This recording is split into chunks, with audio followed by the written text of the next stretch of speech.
rénovation et qui a permis effectivement l'installation en toute sécurité de ce chapiteau et d'accueillir 9 grandes gueules. Ouais, merci Laurent Nunez. Merci. Depuis 9h ce matin, on va continuer avec Bruno Poncet, le cheminot qui est avec nous. Bruno, bonjour. Bonjour à toutes et à tous. Zora Habitant, salut Zora. Bonjour. Cadre de la fonction publique. Et Barbara Lefebvre, elle sort de cours, elle nous a rejoint en courant. Notre prof d'histoire géo. Bonjour Barbara. Bonjour à tous les amis. Après, j'espère que c'est des personnes qui vont cuisiner Marine Le Pen. après Gérald Darmanin, le garde des Sceaux. Après Jean-Luc Mélenchon pour la France Insoumise. Il y a quelques minutes, notre troisième invité, c'est Madame Marine Le Pen. RMC, face aux grandes gueules. Eh les gars, respectez un peu, wesh. Il y a un mec qui a écrit oh, il y a la pute. Arrêtez, wesh. Arrêtez. Moi, je serai toujours à côté des Français. Il y a des millions de Français qui croient en moi. Attends, on va skip l'intro. Ouais, ça y est, putain. Encore Bonjour. Marine, du pouvoir d'achat, on en parlait à l'instant avec Jean-Luc Mélenchon, des problèmes aussi de la justice trop lente et aussi beaucoup de problèmes liés à la sécurité, mais la sécurité du quotidien, celle qui empoisonne finalement les Français, c'est-à-dire le petit cambriolage, le vol. Et ils ont le sentiment que cette sécurité au quotidien n'est pas suffisamment réprimandée, en tout cas qu'on ne les écoute pas. Et ça, c'est quelque chose qui est revenu un peu partout. Vous êtes candidate à l'élection présidentielle en 2027 et on s'interroge pourquoi vous ferez mieux que les autres. Parce que je n'ai pas du tout les mêmes idées qu'eux. Voilà, parce qu'en réalité, ils partagent les mêmes idées depuis 40 ans. On n'a pas vu un changement fondamental en fait, de la manière d'appréhender cette explosion de l'insécurité. On a quand même un ministre de l'Intérieur qui est assez ferme en ce moment, de Bruno droite ou de Retailleau. gauche.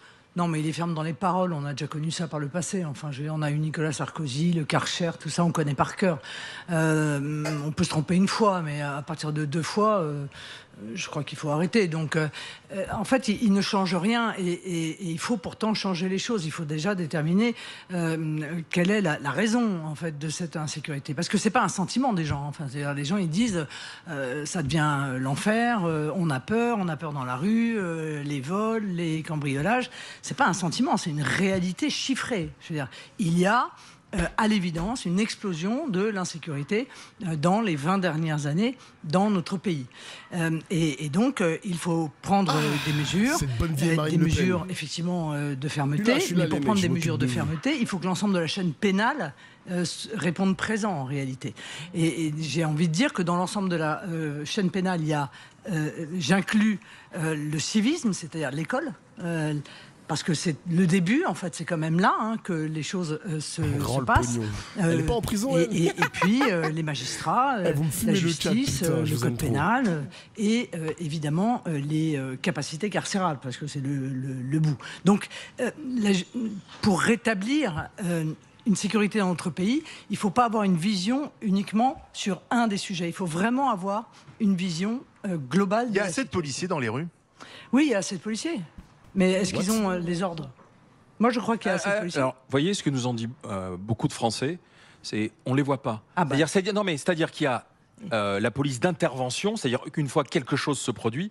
En revanche, ce que l'on a pu connaître à certaines époques en France, c'est-à-dire les patrouilles qui sont là, ce qu'on appelait les volants, les hirondelles et autres, elle dit, et ceux qui réglaient aussi la circulation. Et ça, on ne les voit plus, cette présence au quotidien. Oui, mais est-ce qu'il faut remettre cette présence comme ça? Oui, bien sûr. Il faut qu'il y ait une présence des policiers dans les rues. Mais imaginez quand même que le problème de la récidive, qui est un sujet dont on a pas mal parlé dans les dernières années, c'est un sujet majeur. Parce que vous avez un policier qui arrête un voyou. Ouais. Bon, il l'arrête une fois. Mais s'il l'arrête 10 fois, eh ben, en réalité, le travail qu'il fournit est divisé par 10, parce qu'il fait 10 fois la même chose. Gérald Darmanin nous a assuré tout à l'heure que la récidive, qui n'existe plus, la récidive ne tombe plus aujourd'hui. Le sursis, pardon. Parce que le sursis aujourd'hui ne tombe plus. Il a dit que ça sera réglé au mois d'août. Oui, d'accord, mais ça existe, le sursis, depuis toujours. Pourquoi est-ce que c'est... Non, mais pourquoi il tombe plus? C'est la loi, pourquoi est-ce qu'il tombe plus? Justement, Darmanin a dit qu'il allait le modifier. Donc, c'est bien, donc il va enfin faire appliquer la loi.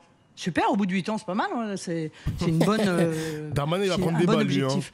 Donc, il va je veux prendre dire, la beaucoup de récidive balles. est un problème. Le sentiment, nos policiers sont démoralisés. Pourquoi? Parce qu'ils ont le sentiment, en fait, de creuser le trou, remplir le trou, creuser le trou, remplir le trou. C'est-à-dire qu'ils n'arrivent plus comment dire, à percevoir l'utilité qu'ils peuvent apporter à la société, et ça c'est catastrophique, d'où la nécessité, bien sûr, de les réarmer juridiquement, mais aussi de les réarmer moralement. C'est tellement, les gars, c'est tellement la punition pour Marine Le Pen hein, qu'elle va infliger aux délinquants. Genre, moi, je veux bien qu'il y ait, par exemple, de la prison ferme, même si je suis contre. Je veux bien entendre cette logique-là de la bouche de Marine Le Pen. Mais il y a à aucun moment, la meuf, elle peut prononcer la réinsertion, les formations, comment on peut briser ce cycle de la récidive, comment on fait pour l'intégrer dans la société. Non, elle, c'est tout dans la police, dans la justice punitive. Il faut le mettre en prison, peut-être que la prison, ça va le soigner, alors que non, c'est une fabrique à la récidive. Il n'y a pas ça dans sa bouche, les gars. Il n'y a pas ça dans sa bouche. Merci, Dofla. Mais c'est même pas un merci, c'est un tapin. Ce que je dis, c'est littéralement un tapin. C'est littéralement un tapin. C'est prouvé.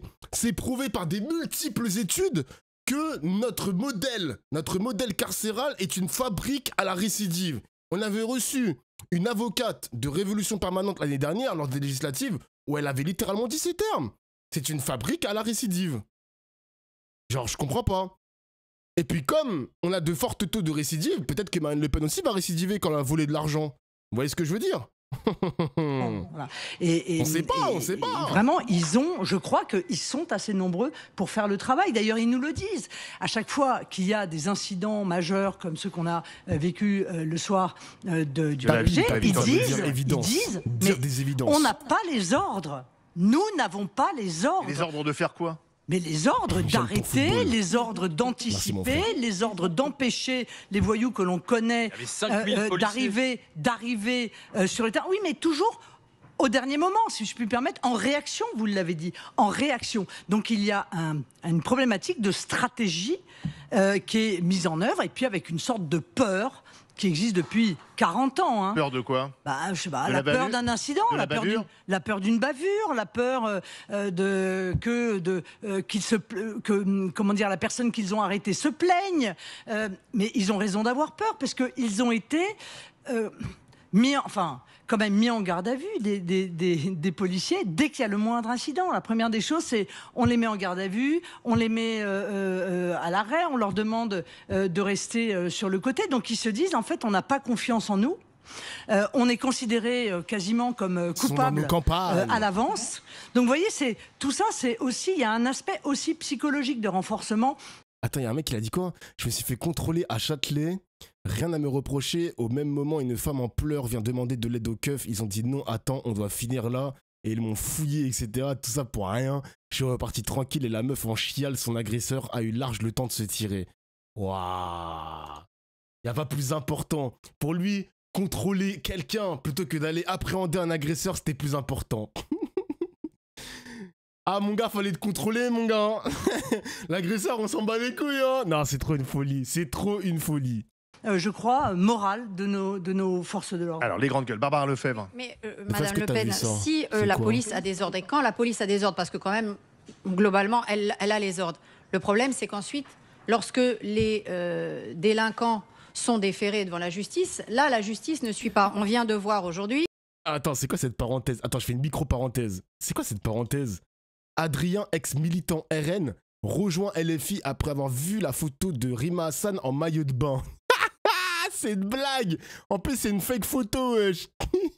C'est pas un... Ah non, c'est un fake. Putain! C'est un fake, wesh. Ah, j'ai cru que c'était Libération. Ah, shit. Merde. Putain, mais le mec qui m'envoie ça, mais il est en train de ralentir le stream. Il va te faire foutre, gros. Putain, il casse les couilles. Il ralentit le stream, frère.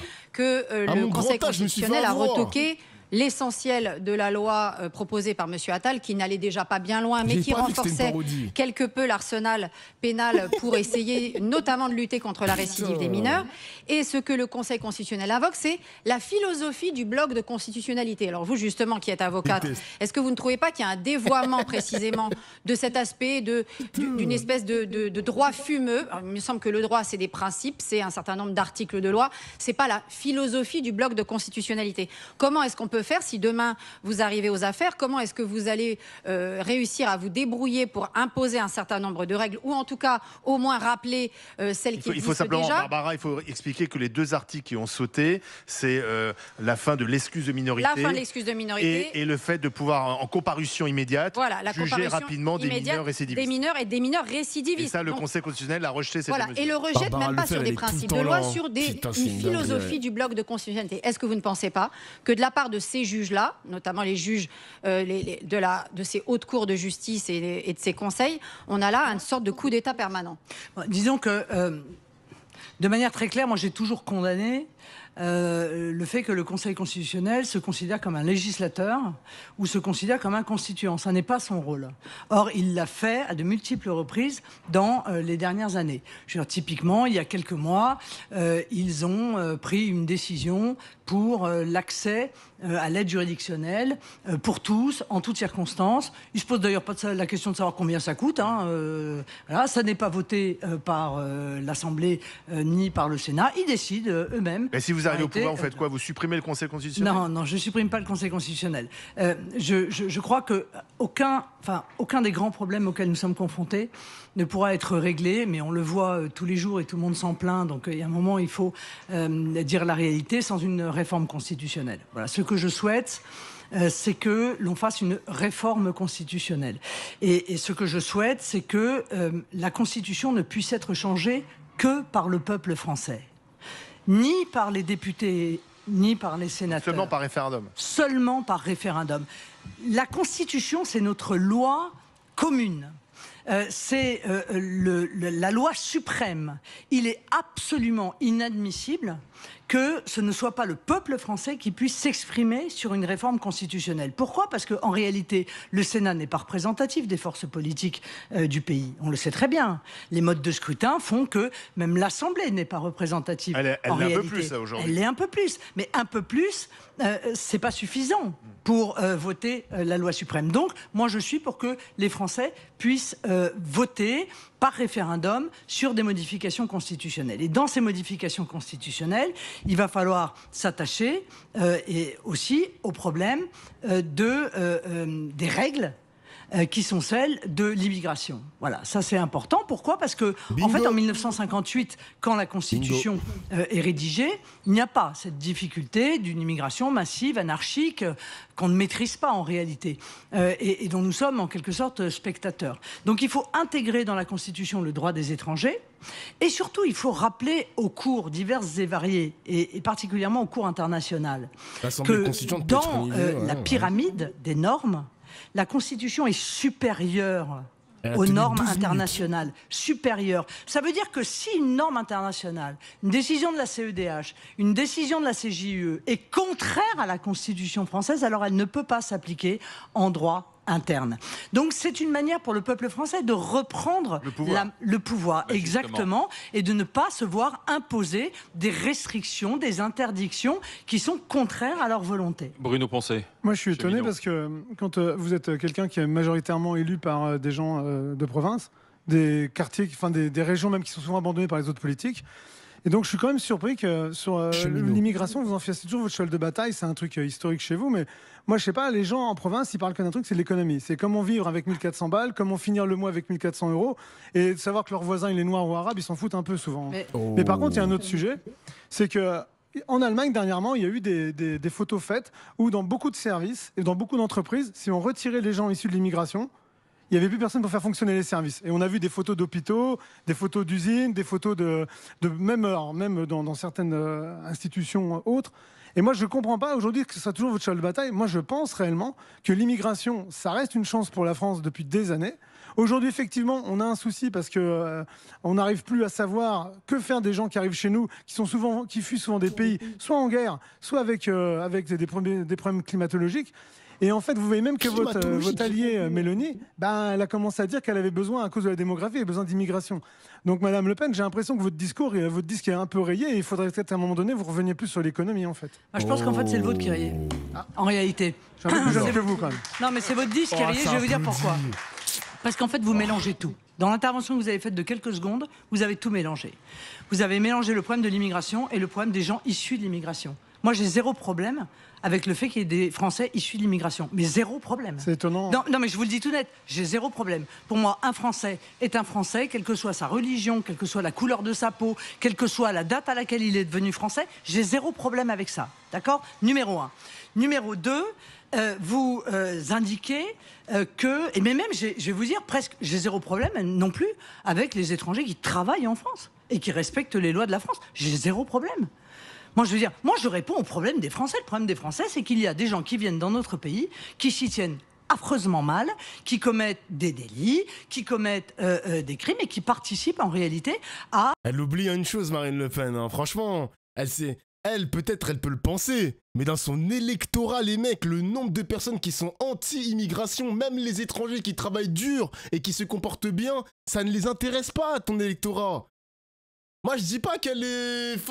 Je suis pas là pour défendre Marine Le Pen, mais je sais que dans son électorat, en tout cas, le socle, on le voit à travers Twitter, on le voit à travers... Il y avait une fille, les mecs, hein, excusez-moi, mais il y a eu une agression, il y a littéralement une agression islamophobe à 20 personnes. Ils ont essayé d'agresser une fille voilée à 20. Vous croyez que les mecs qui sont en 20, c'est des mecs qui votent Mélenchon ? Vous croyez que c'est des mecs qui votent Mélenchon ? Donc moi, je vais bien entendre le discours de Marine Le Pen, mais crois pas que tes électeurs ils vont être d'accord avec toi. Ils vont voter pour toi parce que c'est un moindre mal. Ils ont besoin de toi peut-être pour les virer, pour peut-être encore plus être islamophobe, pardon. Ah ouais, les mecs, ils étaient 20. 20 personnes ont essayé d'arracher le voile d'une fille. Aujourd'hui, là. C'est vraiment n'importe quoi. Ah mais Dofla, elle vend pas son électorat, mais son programme, après, j'y crois pas à son discours. Mais, enfin, moi, j'y crois pas non plus, tu vois. J'y crois pas non plus.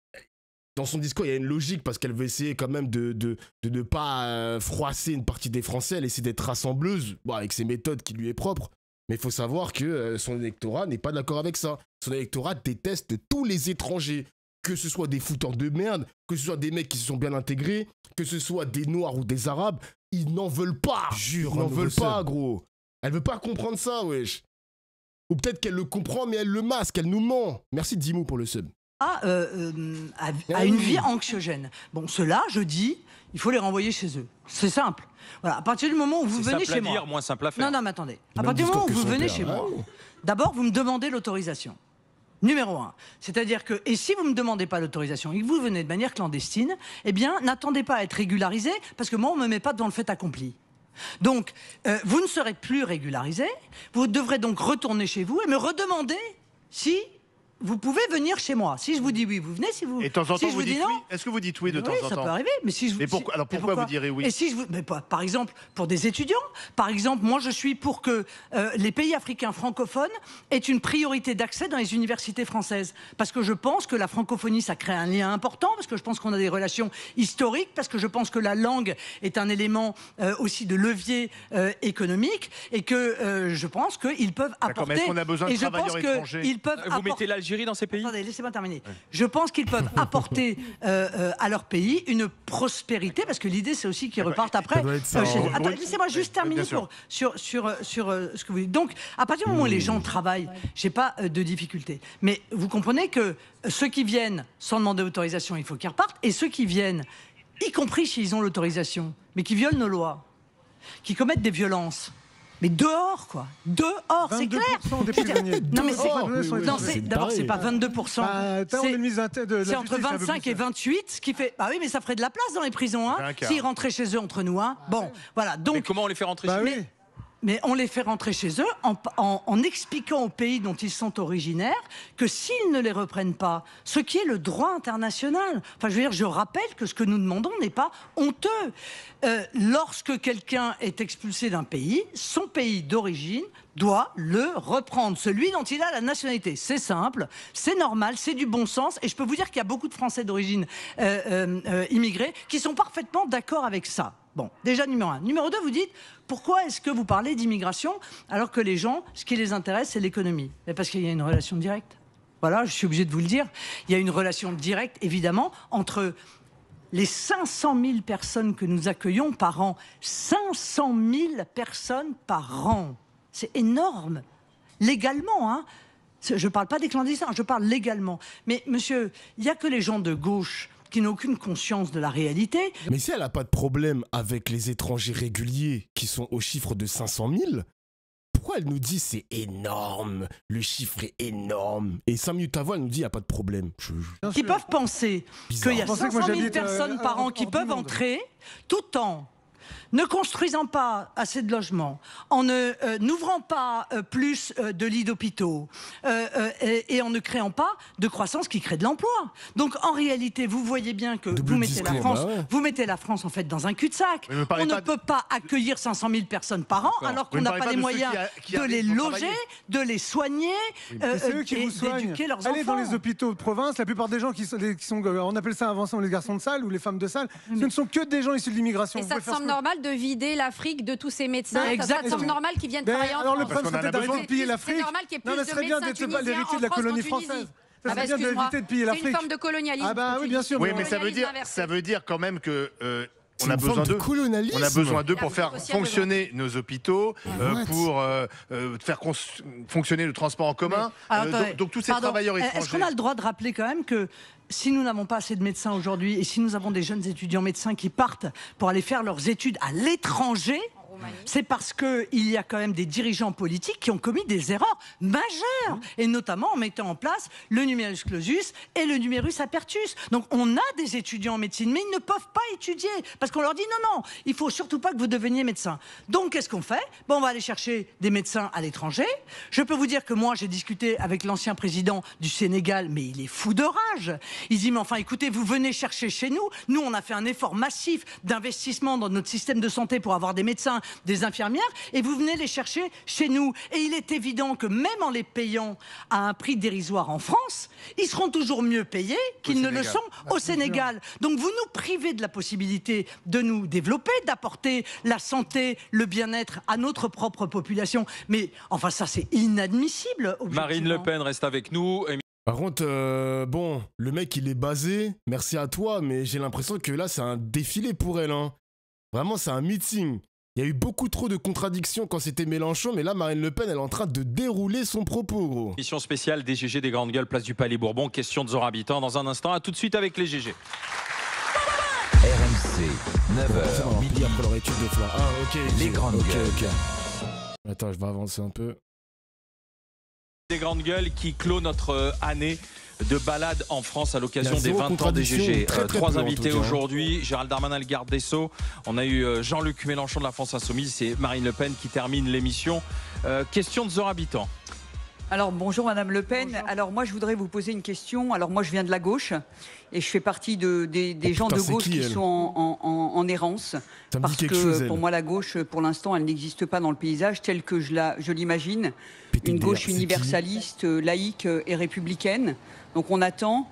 Il est indéniable que votre parti fait venir beaucoup de Français en colère, parfois à juste titre, parfois juste pour des sentiments ou parfois pour des choses un peu erronées, mais on ne peut pas le nier et je le regrette quand même. Mais il y a des choses qui sont assez dérangeantes dans votre parti et pour lesquelles j'aimerais avoir des réponses. Il y a subsiste dans le Rassemblement national, même si récemment il y a une sympathie pour les Français de confession juive avec ce qu'ils vivent en Israël, subsiste un terreau raciste extrêmement gênant et que vous n'avez pas réussi à endiguer. et dont j'aimerais connaître un peu la façon dont vous imaginez les choses dans votre parti. Et la deuxième chose, c'est compte tenu de la colère des Français, de leur attente, à la fois sur le pouvoir d'achat, la sécurité et effectivement l'immigration. Et moi, je fais partie de ceux qui n'ont pas honte de dire qu'on peut être d'accord avec un certain nombre de vos constats, mais je peux aussi être en désaccord avec vos solutions. Nous n'avons pas les mêmes. Comment vous imaginez répondre à cette colère et quelles sont vos solutions pour que tous ces gens en colère s'imaginent que le monde sera meilleur avec vous? Il y a plusieurs questions sur les accusations de racisme. Oui, il y a une affaire, simplement, je précise pour ceux qui n'ont pas suivi, il y a votre amie et la députée Caroline Parmentier qui a été épinglée par Mediapart parce qu'elle aurait publié pendant 30 ans des écrits racistes, antisémites et homophobes sur Facebook. Elle affichait aussi ouvertement, semble-t-il, son soutien au maréchal Pétain en 2018. C'est ce que Mediapart révèle. Il y a René Lioré aussi. Attendez, Mediapart, que répondez-vous? D'abord, excusez-moi, mais faire de Mediapart, si vous voulez, celui qui distribue les bons ou les mauvais points, on peut quand même un peu en discuter. Hein, parce que M. Plenel, je le rappelle, lui, il était celui qui avait apporté son soutien inconditionnel à Septembre Noir, qui était une organisation terroriste qui a tué, lors des JO de Munich, 17 personnes, dont 11 athlètes israéliens. Bon, donc voilà, si on peut éviter de se faire donner des leçons de morale par des gens comme ça, quand même, ça nous arrange. Deuxièmement,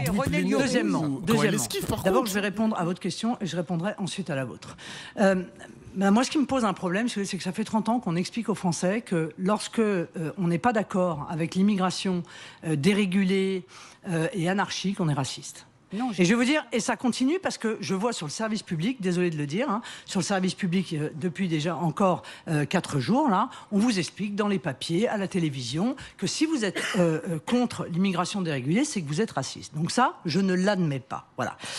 Le Rassemblement National, il a maintenant, puisqu'il a succédé au Front National... Alors, elle peut répondre sur Parmentier ou... Plus de 50 ans.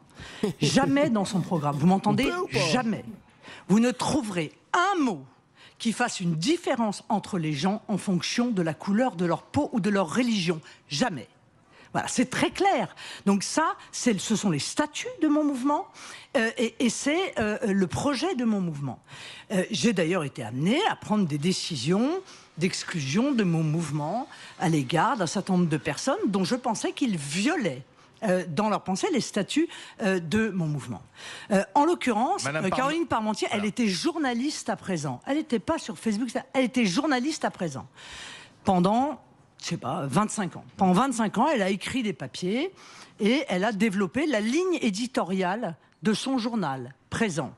Et il se trouve que cette ligne éditoriale est très opposés à la mienne et qui m'ont d'ailleurs combattu pendant de nombreuses années, il faut dire les choses, et que j'ai eu propos d'ailleurs des peu amènes. J'ai dit clairement les choses. Donc elle était dans cet état d'esprit-là, dans cette ligne éditoriale. Elle a changé. Oui, mais je l'ai dit hier, c'est ma grande fierté. En réalité, je crois que le rôle aussi d'un responsable politique, c'est de dire à des gens, mais en fait, vous vous trompez. Vos obsessions, etc., elles sont non seulement inadmissibles, mais elles sont... Non, elles sont inadmissibles et elles sont erronées. Et je pense que si les gens abandonnent ça et rejoignent une ligne qui est laïque, républicaine, comme vous venez de le dire, mais on ne peut que se réjouir de cela. Parce que Madame, est-ce que je dois aujourd'hui, pour quelqu'un qui a changé d'avis, aller la condamner ou l'exclure pour un propos ou pour un écrit d'il y a 30 ans? Mais même les assassins, ils ont une prescription, vous voyez. Donc à un moment, il faut être raisonnable. Voilà. Je vais être complémentaire. Regardez, quand le Rassemblement National dit qu'un certain nombre de prestations devraient être réservées aux Français, je prends des gens comme moi qui sont nés ici dans les années 60. Moi, je suis né ici, donc j'ai la nationalité française, mais il y a plein de membres de ma famille qui n'ont pas la nationalité française et qui sont là depuis 40, 50, 60 ans.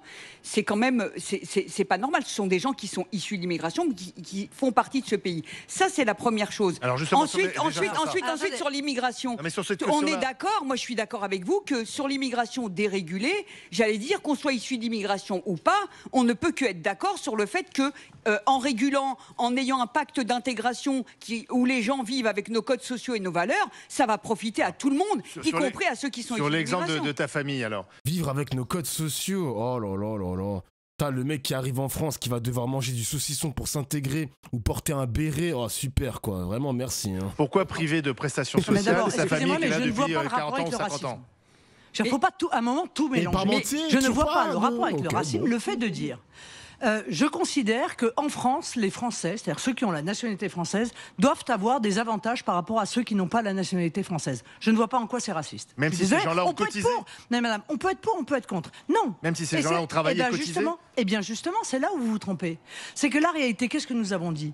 Nous avons dit que pour les aides non contributives, c'est-à-dire celles pour lesquelles vous ne cotisez pas, pour les aides non contributives, RSA, nous considérons que les étrangers doivent pouvoir, dans un certain nombre de cas, ne peuvent pas y avoir accès, et dans un autre nombre de cas, peuvent y avoir accès s'ils ont 5 ans d'équivalent temps plein en France. C'est-à-dire s'ils ont assez cotisé pour pouvoir entrer dans ce système de protection sociale sans peser de manière anormale sur ce système de protection sociale. Je trouve que c'est raisonnable. Donc ça ne concernera pas les gens qui ont des titres de séjour depuis 40 ou 30 ou... Mais évidemment que non. Mais, donc, je vais aller plus loin dans ce que veut dire Zora, parce qu'à travers toutes les balades qu'on a fait dans le pays, on a rencontré vraiment des gens de toutes les confessions.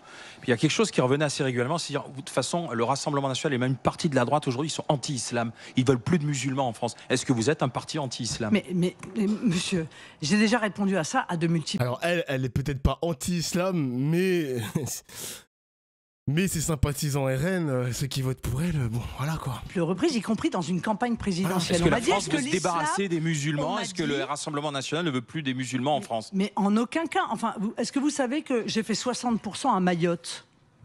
Mayotte, c'est 95 ou 17% de musulmans. Donc je veux dire, tout ça, encore une fois, ça fait partie du fantasme et de la caricature. On m'a dit, est-ce que l'islam est compatible avec la République? Et j'ai répondu quoi? Oui, l'islam est compatible avec la République. La religion islam est compatible avec la République. Zemmour n'est pas d'accord avec ça. L'idéologie totalitaire islamiste, évidemment, ne l'est pas, puisque c'est une idéologie... Par contre, les gars, c'est vraiment un totem, Mayotte, hein. Quand tu vas attaquer Marine Le Pen sur le délire de l'islam compatible avec la République, elle va tout le temps te sortir le totem de regarder Mayotte. Mayotte, majorité musulmane, et pourtant ça vote Marine Le Pen. Bon, après, ceux qui votent pour les Mahorais qui votent pour Marine Le Pen, faut comprendre le propos de pourquoi ils votent Marine Le Pen aussi. C'est peut-être un peu plus compliqué que ça. C'est son token. Mais je te jure, c'est son token, gros. C'est une idéologie totalitaire, donc par définition, elle va à l'encontre des règles qui sont celles de la Constitution française, de la liberté de choisir sa religion, de la liberté de se marier, de l'égalité entre les hommes et les femmes. Alors pourquoi le caméraman il a mis un noir là, je comprends pas. Etc. Mais je ne confonds pas la religion et l'idéologie totalitaire que représente l'islamisme. Et je vais vous dire, même, je vais aller plus loin. Mais si vous arrivez au pouvoir, comment vous le combattez, ça? Je trouve que ceux qui le font, je vais vous répondre. Je trouve que ceux qui le font, et notamment la gauche, en réalité, ce sont eux qui font du mal aux musulmans. Parce que eux, en permanence, eh bien, ils confondent le combat contre l'islamisme et en disant que c'est un combat contre l'islam. Et de fait, si vous voulez, ils amalgament les musulmans avec les islamistes. Eh bien ça, moi, je ne le fais pas, je ne le ferai jamais, et je considère que c'est une très mauvaise manière qui est faite à ceux qui croient en cette religion. Justement, Zora évoque sa famille et une immigration notamment d'origine maghrébine qui est arrivée dans les années 60. Ce n'est pas exactement la même que celle qu'on voit aujourd'hui, et notamment à travers un des drapeaux de l'islam politique dont vous parlez, qui est le voilement des femmes. Les dernières enquêtes qui ont été menées, que ce soit par le CSA, par l'Institut de sondage CSA ou l'IFOP, montrent qu'une majorité de Français, on est à chaque fois au-dessus de 60%, souhaitent l'interdiction du voilement des femmes, qui est un signe du patriarcat islamique, aussi bien dans l'espace public, dans le sport et évidemment pour les mineurs de moins de 15 ans. Je pense, à titre personnel, que le seul moyen d'arriver à cette interdiction du patriarcat islamique et du voilement des femmes, c'est le référendum. Comment pensez-vous possible de réaliser un référendum, si vous arriviez au pouvoir, pour aller au bout notamment de l'éradication de ce drapeau de l'islam politique qu'est le voilement des femmes? Moi, je pense tellement d'ailleurs que nous l'avons l'éradication du voile, mais oui, c'est une dinguerie. Rédigé qu'en réalité, il faut une loi de lutte contre les idéologies totalitaires islamistes. C'est-à-dire qu'il faut s'attaquer en réalité à l'ensemble de cet écosystème dont on voit bien, parce que on fait mine de découvrir aujourd'hui que dans un rapport, oh là là, mon Dieu, c'est horrible, les frères musulmans, ils sont partout, dans les associations sportives, dans les campagnes. On le sait, enfin, je veux dire, on n'a rien appris dans ce rapport. Mais à un moment donné, c'est bien de faire des rapports, mais quand on fait de la politique, il faut agir. Et je pense que le voile fait partie, en réalité, de cette politique des islamistes qui consiste à obliger d'abord les femmes à entrer dans leur rang et à être en quelque sorte les porte-drapeaux de l'islamisme. Et le voile, je ne dis pas que toutes les femmes qui portent le voile sont islamistes, hein, ça n'est pas ce que je dis. Je dis que les islamistes, en réalité, ont instrumentalisé, mettent en œuvre des pressions sur les femmes pour les enrôler en quelque sorte de force dans leur combat. Et ça, il faut en tenir compte. Et dans le cadre de cette loi de lutte contre les idéologies totalitaires islamistes, ben on va aller chercher partout où justement... Comment ça m'énerve, ça m'énerve des personnes qui parlent d'islam et il n'y a pas un mec sur le plateau pour rebondir sur ce qu'elle dit, genre. Ça m'énerve. Il n'y a pas de contradiction, les gars. J'ai jamais vu une meuf dérouler son propos pareil. Cette idéologie se développe dans les associations, dans les textes, dans les moyens de diffusion, sur les réseaux sociaux. Voilà, il faut une loi globale. Et encore faut-il qu'on soit tous d'accord sur l'islamisme est-il une idéologie totalitaire. Je suis même pas sûr que dans la classe politique tout le monde soit d'accord. Par voie référendaire, non, mais pas. Elle aurait peut-être plus de poids. Vox populi, Vox Dei. Peut-être. Ouais, mais après c'est l'application de la loi. Peut-être. Changeons aussi de sujet, parce qu'il y a aussi une préoccupation des Français, ce sont les retraites. Il y a un conclave qui se termine lundi. Si ce conclave ne remet pas en cause la réforme des retraites et le passage de 62 à 64 ans, de l'âge de départ à la retraite, est-ce que vous allez censurer ce gouvernement ? Pour avoir donc un autre Premier ministre choisi par Emmanuel Macron qui ne mettra pas plus la loi des retraites à l'ordre du jour de l'Assemblée nationale. Non mais ça tombe comme un cheveu sur la soupe. On a l'impression que le PS veut absolument prouver qu'il est encore de gauche. Je ne sais pas à qui veut le prouver, hein, mais et donc ça sort de nulle part et ils disent bon, il n'y a pas de loi, il n'y a pas de vote, mais on va dire que si jamais le Premier ministre ne met pas la réforme des retraites devant l'Assemblée nationale, on va censurer. Donc vous participerez non, mais pas je à veux cette dire, censure. non mais c'est pas ça, c'est que je pense que ce sujet est un sujet fondamental. Vous savez que j'étais très opposé à la réforme des retraites, que j'ai d'ailleurs voté la censure. Hein. Nous avons voté la censure lorsque le texte a été déposé. Mais en réalité, je pense que le système des retraites peut être modifié selon la réforme que nous avons portée dans le cadre d'un principe plus général économique. Vous voyez, c'est toute l'économie qui en réalité est à revoir. C'est l'excès de métropolisation qui crée des déserts dans les campagnes. C'est la structure de l'emploi. On voit qu'il y a un problème d'activité des jeunes qui est majeur dans notre pays. Alors on dit il faut absolument que les gens travaillent plus longtemps, 62, 63, 64, 65. Mais on ne se pose pas la question de savoir pourquoi en France, alors qu'on est censé avoir son bac à 18 ans, on a son premier boulot à 25 ans, 7 ans plus tard. Parce qu'on fait des études. Non, pas tous, non. D'abord, tout le monde ne fait pas d'études. 2, il y a des tas de gens qui font des études, c'est génial, on est dans un pays merveilleux, nous disent les Américains, vous allez au McDo, vous avez un bac plus 5 qui vous sert, dis donc, c'est pas génial ça, hein? Franchement. C'est des jobs étudiants. Ah ouais, ça fait non, c'est pas des jobs étudiants. Il y a 60% des étudiants qui sont, je crois, dans la filière sciences humaines, sociaux. Bon, et sauf que le problème, c'est qu'à la sortie, il y en a 52 qui se retrouvent au chômage. Donc, il faut aussi qu'on impulse dans notre pays, si je comprends bien, qu'on fasse un petit peu le bilan de quel métier nous avons besoin, si je comprends bien, François Bayrou a de bons jours devant lui à Matignon grâce à vous. Non, parce que le budget, ça arrive très vite. Or, le budget, c'est la détermination de la politique, en réalité économique et du pays. Et là, je pense qu'on ne va pas être d'accord. Donc, l'écrasement des salaires, c'est un vrai sujet. Le niveau d'activité, c'est un vrai sujet. Le coût des normes. Les droitards n'aiment pas la sociologie. Mais les gars, je vous ai déjà parlé de ça plusieurs fois en stream, mais on en parle après. Attendez. Sur les entreprises, c'est un vrai sujet. Donc, vous voyez, on peut plus prendre maintenant la situation économique, elle est trop grave, en disant oh là on va changer, on va mettre 0,1% au lieu de 0,2%, et puis là la TVA on va l'augmenter de 0,3 points. On n'en est plus là. On est vraiment face à un mur de la dette que François Bayrou pousse poussivement, certes, mais essaye de pousser au maximum. Mais à un moment, la facture va arriver. Et donc, il faut à tout prix prendre des décisions, des décisions qui vont aller à l'encontre de ce qui a été décidé depuis 30 ans, parce que ce qui a été décidé depuis 30 ans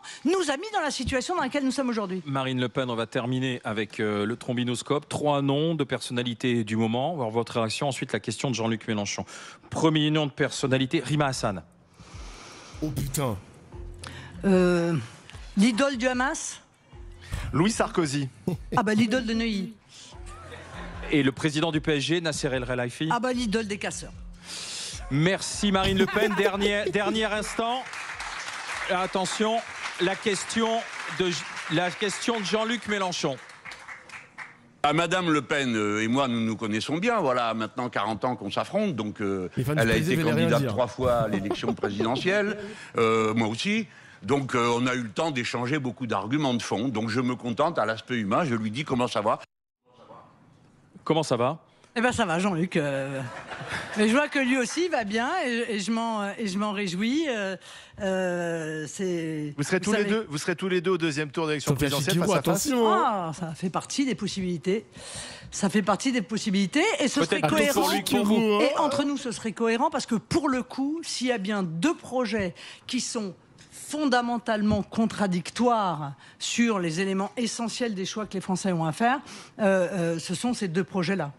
C'est votre souhait pour 2027 ? Bon, je n'ai pas de souhait, moi, vous savez. Ce que les Français me donneront, je m'en contenterai.